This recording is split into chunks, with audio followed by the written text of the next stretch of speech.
नमस्कार,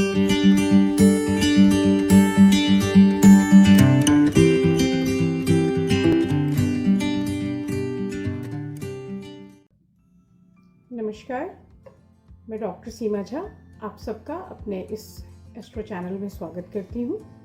astro analysis का ये चैनल अगर आपने अभी तक सब्सक्राइब नहीं किया है तो काइंडली इसे सब्सक्राइब करें और हमारे इस प्रोग्राम को देखें, पसंद करें और लाइक का बटन ज़रूर दबाएं। आइए हम बात करते हैं रेजोल्यूशंस एंड योर प्लैनेट्स की इस सीरीज़ में। आज कैंसेरियंस के लिए कैसा रहेगा यह आने वाला 2021 कैंसेरियंस के लिए यानी कर्क राशि वालों के लिए कैसा रहेगा आपका भाग्य, क्या कुछ यह साल आपके लिए लेकर आया है। 2021 के इंतज़ार में हम सभी के साथ, सभी राशि वालों के साथ, कर्क राशि वाले भी ऑफ कोर्स सोच रहे होंगे कि कैसा क्या कुछ होगा हमारे साथ। तो आइए हम उन पे एक नज़र डालते हैं। सबसे पहले तो मैं आपको बताऊं कि यह जो साल शुरू ही हुआ है, ये साल कर्क राशि में ही शुरू हुआ है। यह 2021 की शुरुआत कन्या लग्न और कर्क राशि से ही शुरू हुई है। कर्क राशि में इस वक्त अगर हम ग्रहों के चार्ट की बात करें कि प्लैनेट्स कौन कहाँ प्लेस्ड है, तो हम देख पा रहे हैं कि इसके 5वें घर में शुक्र केतु के साथ बैठा हुआ है, 6ठे घर में सूर्य बुध के साथ है और 7वें में गुरु शनि के साथ बैठे हुए हैं और मंगल इनके 10वें भाव में बैठे हुए हैं। तो इस तरह से अगर इस एनुअल प्रेडिक्शंस को मैं स्टार्ट करूं और बहुत प्रिसाइज मैनर में बोलूं तो 10 जनवरी ऑनवर्ड्स जो चीज़ें स्टार्ट ले रही हैं वो काफ़ी अच्छी है और वो काफ़ी अच्छी है। जनवरी और फरवरी अच्छा है और जनवरी ओवरऑल सब कुछ के लिए अच्छा है। फरवरी में क्या हो रहा है कि शुक्र ट्रांजिट कर रहा है, सूर्य ट्रांजिट कर रहा है और ये सूर्य, शुक्र, शनि और बृहस्पति एक ही घर में बैठ जा रहे हैं। तो ये चारों ग्रह के बैठने से एक राजयोग का निर्माण हो रहा है। तो उसकी वजह से आपके लिए करियर, आपके लिए पैसा, आपके लिए सुख, गृहस्थी का सुख, जैसे 7वें भाव में गुरु शनि के साथ बैठे हैं तो जो पति है वो काफ़ी मददगार साबित होगा। जो जीवन साथी है उससे राय या योजना अगर आप बनाएंगे तो वो चीज़ें काफ़ी फ्रूटफुल रहेंगी। साथ ही हम देख रहे हैं कि मंगल 10वें भाव में चला गया तो अधिकारिता में वृद्धि कर रहा है, आपके लिए वो अच्छे योग लेकर आ रहा है, पैसा लेकर आ रहा है। और सूर्य और बुध की स्थितियाँ भी जो है वो आपके लिए अभी फेवरेबल बनी हुई हैं। सूर्य अगर 6ठे भाव में जब तक रहते हैं तब तक आपके शत्रुओं का नाश करते हैं और 7वें भाव में आकर वो आप, जैसा मैंने आपको कहा कि वो राजयोग का निर्माण कर रहे हैं। फिर जैसे ही फर्स्ट क्वार्टर का लास्ट मंथ आएगा यानी मार्च में हम थोड़ी सी उथल पुथल महसूस करते हैं और वो उथल पुथल महसूस कर रहे हैं क्योंकि हमें वहां पर शनि की दृष्टि दिख रही है जो आपके प्रेम को नाश कर रही है। मतलब आप उनकी दृष्टि आपके आपस के दाम्पत्य में, आपके आपस के प्रेम संबंधों में पड़ रही है। ऐसे भी कर्क राशि वालों को हम सबसे इमोशनल पर्संस के रूप में जानते हैं। ऐसे लोग जिनका सर बड़ा होता है, जो मीठा खाना पसंद करते हैं और जो बहुत ही भावुक या संवेदनशील होते हैं। पानी के करीब रहने की इच्छा रखने वाले कर्क राशि के लोगों के जीवन में प्रेम का महत्व बहुत बड़ा है।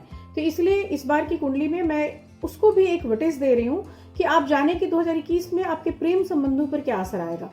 तो जो मार्च का महीना है that is not good for your love affairs और लव बॉन्ड्स, आप किसी भी तरह से इसको देख सकते हैं। अप्रैल में थोड़ा फिर सुधार होगा, स्थितियां थोड़ी चेंज होंगी, अदर प्लैनेट्स थोड़े ट्रांजिट लेंगे और उस ट्रांजिशन की वजह से आप प्रमोशन या एलिवेशन की स्थिति में आएंगे।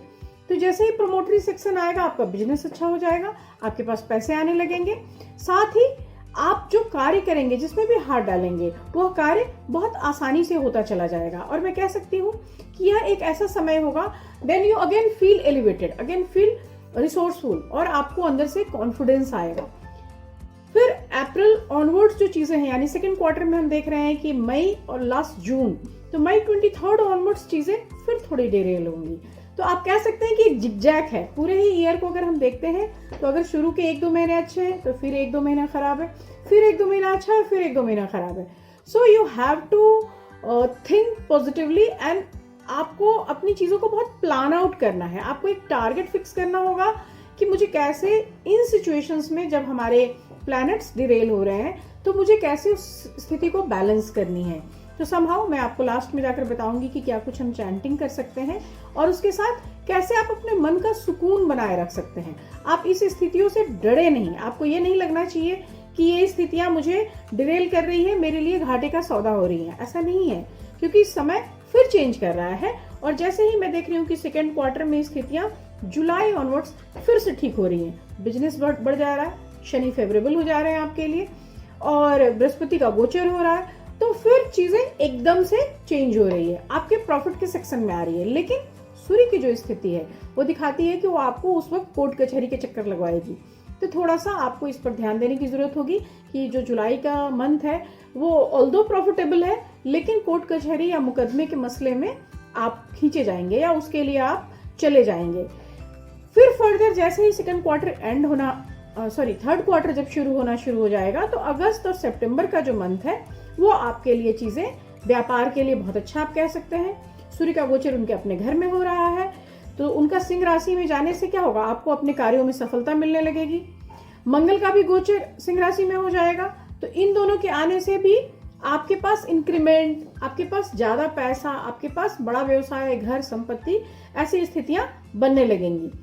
अक्टूबर में आकर आप कह सकते हैं कि फिर से एक पॉजिटिव टाइम पूरी तरह से, जैसे जनवरी फरवरी में आप देख रहे हैं वैसा रिटर्न होकर आपके पास आएगा, और उस समय आपके लिए चीजें फिर से प्लीजेंटली हर चीज अवेलेबल हो जाएंगी।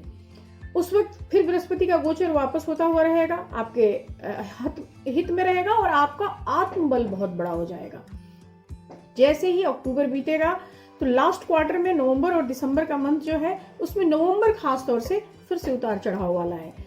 जैसा मैंने आपको पहले कहा कि इस पूरे ही साल में अगर हम सारे ही प्लैनेट्स को देख रहे हैं तो उनके अलग अलग घरों में जाकर बैठने की स्थितियों के अनुसार आप हर ऑल्टरनेट और कभी कभी 2 या 3 महीने के ऑल्टरेशन में हम देख पा रहे हैं कि जो चीजें हैं वो डिरेल हो रही है। आपको इस ईयर अपने शनि के लिए चैंटिंग करनी है, आपको इस पर्टिकुलर ईयर आपको कई एक बार मंगल के लिए भी चैंटिंग करनी है। आप कोशिश करें कि इस पूरे ही साल को ऐसे, मैं इसको मॉनेटरी या वित्त के दृष्टिकोण से काफी अच्छा साल मान रही हूँ। आपके पर्सनल ग्रोथ के लिए भी एक अच्छा साल है, क्योंकि आपको बूस्टअप करेगा, आपके अंदर एक आत्मविश्वास भरेगा, आपके अंदर इन चीजों की एक समझ आ जाएगी कि मुझे क्या और कैसे करना है। आपका कोई नया व्यापार या व्यवसाय भी शुरू होता दिख रहा है, और हो सकता है कि आप किसी नए घर की प्लानिंग करें या किसी नए कार्य की प्लानिंग करें, और वो भी अक्टूबर में कुछ न कुछ आपको देता हुआ दिख रहा है। तो राजयोग की स्थितियां बन रही है 2 या 3 बार, आपके लिए काफी फेवरेबल मूव्स हैं, लेकिन उसके साथ ही आपके भाग्य के जगह पे, इवन आपके दाम्पत्य की जगह पे बार बार शनि की वक्री दृष्टि या फिर बुध के वक्री होने से जो प्रभाव आ रहा है, ये परिस्थितियां आपको परेशान भी करेंगी। तो कुल मिलाकर इस पूरे ही साल में आपको बहुत अलर्ट रहना है अपने फाइनेंशियल प्लानिंग्स को लेके। आपको ये समझना होगा कि जैसे ही ऑल्टरनेट मंथ्स आ रहे हैं और मेरे लिए थोड़ा ट्रबलसम है, तो उस समय के लिए मैं अपनी तैयारी रखूं। दूसरी कि आपको अपने दाम्पत्य में या प्रेम संबंधों में विश्वास रखना होगा, क्योंकि मनमुटाव के मौके बहुत मिल रहे हैं, और अगर इतना गैप मिले और आदमी बहुत संवेदनशील हो तो फिर उसके लिए ये मुश्किल भी पैदा करती है। तो आपको मेंटली बहुत स्ट्रांग बने रहना है, और उसके लिए बहुत ज़रूरी है कि आप चैंटिंग करते रहें।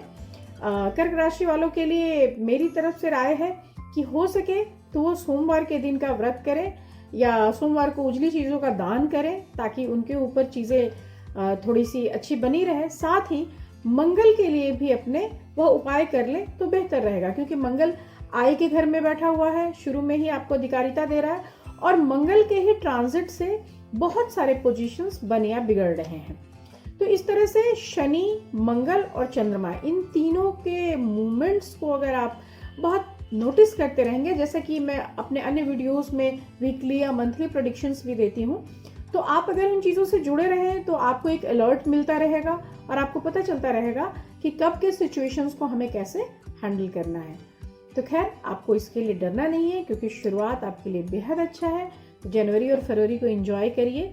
All the best and very happy new year to all of you. नमस्कार।